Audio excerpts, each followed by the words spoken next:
New York City observed a moment of silence earlier today at 8:46 a.m. That's the time when the first plane struck the North Tower of the World Trade Center on September 11th.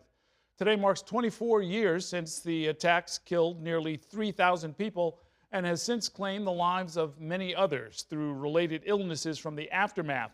That includes first responders who arrived at the scene to help survivors and were exposed to the dust and the particles that came when the buildings fell. Joining me now to talk more about this are members of a special panel. Andrew Ansbro is the president of the Uniformed Firefighters Association of Greater New York, which represents 20,000 active duty and retired New York City firefighters.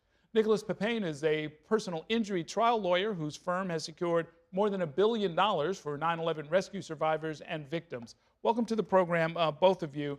And if you could tell us where you were on 9/11. You and family members were right there in the thick of it. Absolutely. Thank you for having me on today, by the way. 9/11 happened about a month after I was out of the FDNY Academy. I was assigned up to 58 Engine in Harlem, and although there were several fires, they were all on my days off.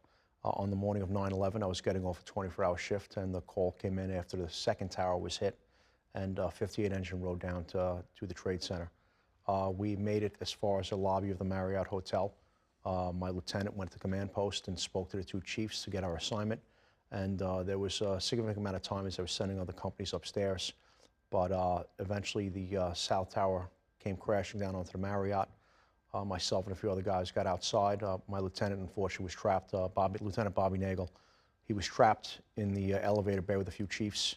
And members of my company spent about 45 minutes trying to get him out, as well as other members.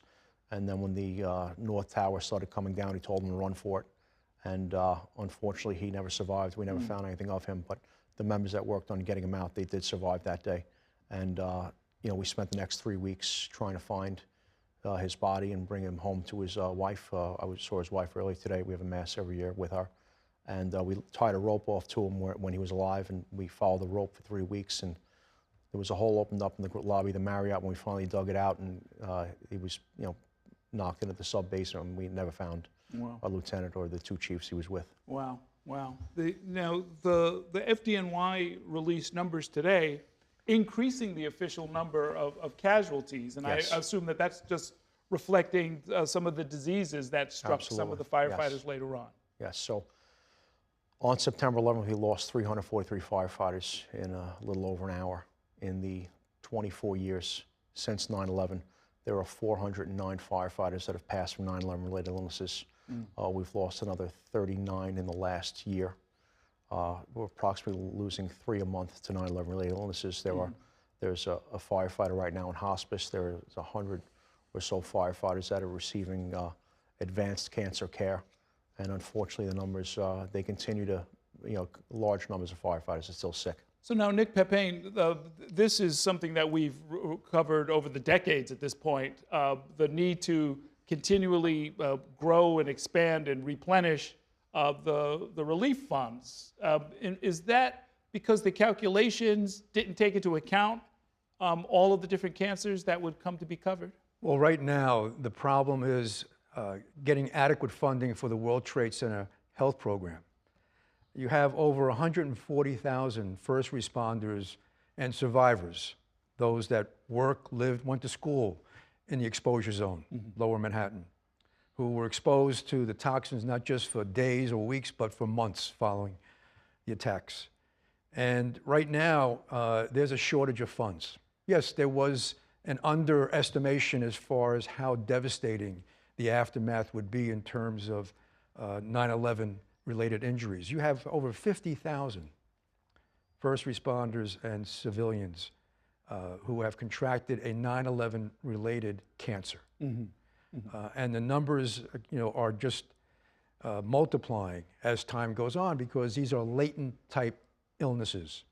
So right now our focus is making sure there's adequate funding because that health program is a lifeline for many first responders and survivors. I was reading through the number of syndromes and diseases, and we're talking about chronic cough, asthma, lung cancer. We heard about that fairly early on, but then lymphoma, thyroid cancer, skin cancer, prostate cancer, mental health conditions, post-traumatic stress, and so forth.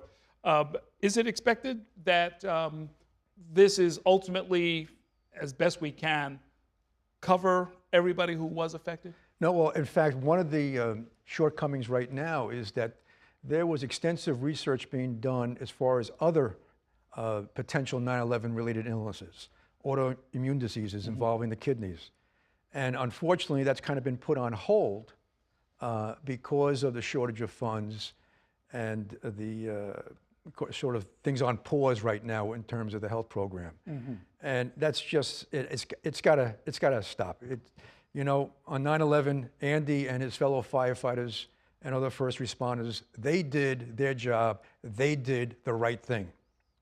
And it's our job to make sure that, as we said back then, never forget. Well, the way to never forget is to have that program properly funded. Sure, sure. Now, I mean, when it comes to many of the cancers, I assume that there are, you know, insurance benefits, things that members of the service would have that would cover a lot of it. Does the health fund cover above and beyond that?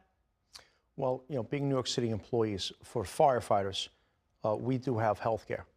But when you get into the World Trade Center healthcare program, you're in a community where the doctors understand the exact cancers that you have. They understand the treatment. They're much more in tune to what your issues are. But that's just for us as far as being members of the FDNY. If you're a civilian and you don't have health care, this is all you have. So it's vastly different, although we have a bit of a safety net because we are New York City employees. Being in that network is a great benefit to us because the doctors are specific to know our issues because they treat just the members of our community, just the members of the 9/11 community. But if you're a civilian, if you're a construction worker that doesn't have this lifetime health care from the city, it's a big issue for you. And the breakdown that happened down in Washington, they offered buyouts as they made the cuts early in February. The head of research for the World Trade Center Healthcare Program took the buyout. There's also a hiring freeze. There is no head of research right now. So as you know, Nick said, we're looking at neuropathies, we're looking at autoimmune disease, we're looking at cardiac diseases, but there is no head of research to conduct the research or write the grants for the research to see to it that people that have ongoing illnesses that the 9/11 community believes should be covered, that connection can't be made. So there are people that can't get the diseases can't get certified, even though we believe the numbers are there to see to it that they should be included. That is shocking. I would think that there'd be some way, given the billions of dollars that we're talking about, to sort of manage it in such a way, to, I don't know, invest it, grow it, make sure that it would be extended almost in perpetuity. Quite simply, Congress has to step up and do the right thing and show they haven't forgotten. Okay, we'll leave it there for now. Absolutely. Today, every politician in America is putting on their Facebook page, never forget. We're going to go around and make sure that when the bill comes up, we're going to try to get the bill into a funding package, that we're going to hold them to it, that they never forget that the American people expect them to care for those people that were injured due to long-term effects of being around ground zero. And funding and staffing the research, and especially important. Actually, staffing has been cut about 15% due to the buyouts and the lack of hiring. So there are about 20 positions that are supposed to be filled in the World Trade Center healthcare program that haven't been filled because people took buyouts or were laid off and never came back. Right. When people say, let's shrink government, you know, it's not all the same. Thank you so much for coming in. Great talking with the both of you.